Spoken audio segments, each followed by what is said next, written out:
हमारी पब्लिक, हमारे बड़े जो हुक्मरान हैं, सब एक हो जाएं। ये मोदी को अल्लाह चैलेंज है कि वो कभी भी हमारे जिस्म से हमारी शाहरग को दूर नहीं कर सकता। मोदी, आपसे हम कह रहे हैं एज ए पाकिस्तानी कि आप हमारा जज्बा जुनून हमसे नहीं छीन सकते। पाकिस्तान का पार्लियामेंट एक दफा फिर जो है इंडिया के नारों से गूंज उठा। हिंदू राष्ट्र की लोग बात कर रहे हैं, बिल्कुल बननी चाहिए हिंदू राष्ट्र।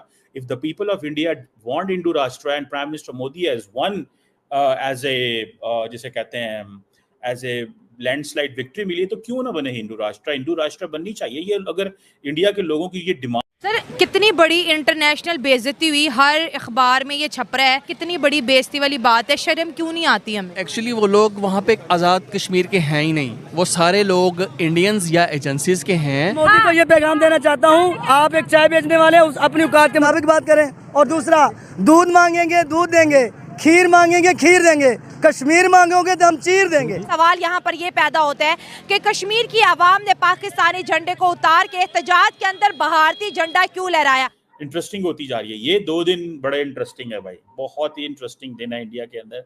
लेकिन आज के दौर में बात ये नहीं हो रही कि नरेंद्र मोदी जीत गए हैं, इसलिए कामयाब है वो अपने आवाम को रिलीफ प्रोवाइड कर रहे हैं। मेरा नहीं ख्याल हमारे से टैक्सेस 100% काटे जा रहे हैं, रिलीफ क्या मिल रहा है? आप 3 रुपए पेट्रोल का रिलीफ देते हैं, वहाँ से 4 रुपए बिजली महंगी कर देते हैं, रिलीफ किस चीज़ का? आप गर्मियों में एसी चला के एसी के नीचे नहीं बैठ सकते कि यार वो सुबह बिल देखेंगे तो लाख रुपया बिल बना होगा। वो जैसा भी है मोदी, हमारे पैरामीटर्स उसके लिए जैसे भी हों, लेकिन उसने इंडिया को डिलीवर किया हुआ है। इंडिया को वो एक डिफरेंट पैरामीटर में किसी एक जगह से उठा के किसी दूसरी जगह पे लेके गया हुआ है। बात ये हो रही है कि नरेंद्र मोदी जीत के करेंगे क्या। आपको पता है कि कई दिनों से पाकिस्तान में ऐसे हंगामे हो रहे हैं। पीओके जो है, जो पाकिस्तान के पास कश्मीर है, उसमें हंगामा हो रहा है कि हमें भारत के साथ मिलना है, क्योंकि वहां पर आटा महंगा, बिजली महंगा मिल रहा है और गरीब आवाम वहां पर खाने को तरस रहे हैं। और इसी के दौरान पाकिस्तान ने उन पर गोलियां बरसाई, कई कश्मीर वालों को मार गिराया और वहां पर यह भी नारा लगाया जा रहा है कि बीजेपी की सरकार जैसे ही फिर से दोबारा आती है, पीओके भारत के जम्मू एंड कश्मीर में मिल जाएगा। पाकिस्तान को इस बात की समझ में नहीं आ रहा है आखिर इसको किस तरीके से रोका जाए। देखिए इस वीडियो में। सर, आप क्या लगता है कि क्या इंडिया का कश्मीर इस बात को उठाएगा? क्या वो कश्मीरियों की इस आवाज़ को पूरी दुनिया तक पहुंचाएगा कि कश्मीर में सस्ते आटे के लिए लोगों की जानेगी, सस्ती बिजली के लिए? इंडिया का अब आपको क्या लगता है क्या किरदार रहेगा इस सारी कंपेन जो हुई? ये इंडिया के लिए एक बहुत पॉजिटिव पॉइंट मिल गया। इंडिया के लिए पॉजिटिव है, बहुत पॉजिटिव पॉइंट है। देखिए ना कि उनके दरमियान ना दरार आ चुकी है। वो पहले से ही मतलब उनको अब एक मौका मिल गया है दोबारा कश्मीर को पाने का।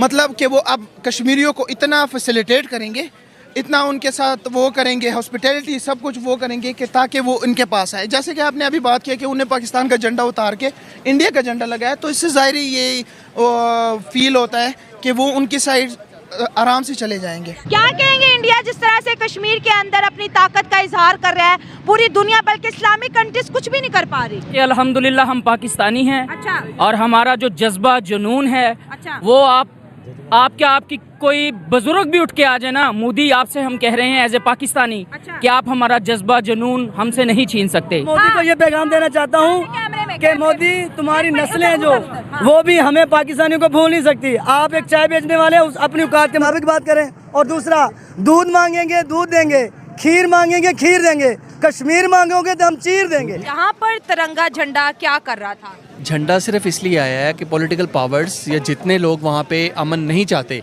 एजेंसीज, वो लोगों को एक्चुअली वो लोग वहाँ पे आज़ाद कश्मीर के हैं ही नहीं, वो सारे लोग इंडियंस या एजेंसीज के हैं जो कि ये शो करवा रहे हैं इंटरनेशनल मीडिया को कि people don't want to become the part of the Pakistan, people want to become the part of the India. That is very simple. But वो मुसलमान नहीं है, आज़ाद कश्मीर के लोग नहीं हैं। आप उन झंडे पकड़ने वालों को, हाँ, इक्का दुक्का हो सकते हैं जिनको एजेंसीज ने ख़रीदा हो, किसी वजह से कह रहे हों, या मौजूदा तौर पे उनको इतना गुस्सा हो कि पाकिस्तानी फोर्सेस ने हमारी भाइयों को मारा है तो हम लोग इनके खिलाफ प्रोटेस्ट करते हैं। इट में भी पॉसिबल कि वक्ती तौर पे वो गुस्सा करके कह रहे हों, लेकिन ये झंडे पकड़ना ना पकड़ना that is a separate issue. उनके फॉरेन मिनिस्टर ने भी रिसेंटली स्टेटमेंट भी दिया, वो कहते हैं कि हम पीओके को जल्दी अपना हिस्सा बनाएंगे। इतना भी नहीं, पाकिस्तान इतना भी गया गुजरा नहीं है, हमारे पास भी आर्म्ड फोर्सेस है, ठीक है, और इतने सालों से हम लोग ये हमारा तब नहीं कुछ कर सकते जब 47 में आज़ाद हुए थे, तब पाकिस्तान के पास कुछ भी नहीं था। कश्मीर को लेकर हम सिर्फ इतना कहेंगे कि पाकिस्तान जो है, अगर हम इकोनॉमिक फोरम पे बात करता है तो वो सिर्फ कागजी कार्रवाई पर है, अमली तौर पर कुछ नहीं है। क्या मुजाहिदीन जो है वो मरते हैं, या मुजाहिदीन जो है वो कश्मीरियों को टारगेट किलिंग करते हैं, या जो मर्जी करते हैं, हमें से कोई गर्ज नहीं है। इसकी ऊपर कारगिल की जंग हुई तो कारगिल से भी उस पर कश्मीर के लिए फतहमंदी हो सकती थी, किया क्या? वही है ना कि हमारा स्टांस इतना वीक हो चुका है कि पहले वो अपने इंडिया को बस ऑक्युपाइड कह रहे थे कि वो कहते हैं कि वो हमारा भी कवर हो गया, अब हमारी तरफ ही आने लगे हैं। ठीक हो गया। तो मसला ये कि हमारी साइड से वीक होने लग गया है। बाकी पॉलिटिशियन का अपना मसला है, लेकिन मैं ये समझता हूँ कि कश्मीर का यही है कि पाकिस्तान वाला और उसका आज़ाद करके उन्हें एक न्यूट्रल रह सकता है। सर आप प्रिंसिपल हैं, जैसे ये बता रहे हैं स्कूल के, सबसे पहले तो ये मुझे बताएं बच्चों को कश्मीर के बारे में क्या बताते हैं? ठीक है, बच्चों को पहले तालीम सिखाई जाती है। ये बातें जो बच्चे ये चीज़ें सीख लेते हैं, ये सेकेंडरी बातें आती हैं। कश्मीर वगैरह पाकिस्तान, पहले पाकिस्तान तो ठीक से बन जाए तो फिर उसके बाद कश्मीर भी बन जाएगा। वो लोग कहते हैं कि POK पाकिस्तान ऑक्युपाइड कश्मीर, हम लोग कहते हैं कि इंडियन ऑक्युपाइड कश्मीर। मैं तो मेरी राय, अगर मेरी राय ली जाए, मैं तो इस पे हूँ कि Kashmir United state of Kashmir बनाया जाए। मेन इंटरेस्ट चाइना का, चाइना जितना हमारा साथ दे सकता कश्मीर को मर्ज करने में, और को नहीं दे सकता। हमारी पब्लिक, हमारे बड़े जो हुक्मरान हैं, सब एक हो जाएं। ये मोदी को अल्लाह चैलेंज है कि वो कभी भी हमारे जिस्म से हमारी शाहरग को दूर नहीं कर सकता। अलबत्ता उसने कब्जा कर लिया तो इंशाल्लाह हमारे जज्बे कश्मीर के साथ हैं। कश्मीर की आवाम भी सुन ले, पूरा पाकिस्तान उनके साथ खड़ा है।